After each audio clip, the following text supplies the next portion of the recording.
નમસ્કાર, હું છું એન્કર અર્પિતા પટેલ. આપ જોઈ રહ્યા છો news snap channel. News snap ચેનલમાં દર્શક મિત્રો આપનું હાર્દિક સ્વાગત છે. દરરોજ નવીન સમાચાર જોવા માટે સતત અમારી સાથે જોડાયેલા રહો. વાંકાનેરમાં રજડતા ઢોરનો આતંક. યુદ્ધે ચડેલા ખૂંટિયાએ ગાંઠિયાની લારી ઉડાવી.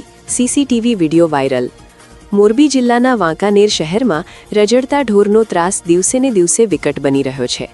મિલ પ્લોટ વિસ્તારમાં યુદ્ધે ચડેલા ખૂંટિયાએ ગાંઠિયાની લારી ઉડાવી દેતા સમગ્ર ઘટના સીસીટીવીમાં કેદ થઈ અને વિડીયો વાયરલ થયો છે.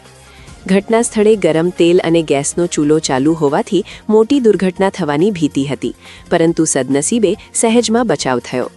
આ ઘટનાએ નગરજનોમાં ભય ફેલાવ્યો છે અને રજડતા ઢોરના ત્રાસમાંથી વાંકાનેરના લોકોને મુક્તિ ક્યારે મળશે તે સૌથી મોટો સવાલ બની રહ્યો છે. બ્યુરો ચીફ મયુર બાબરિયા.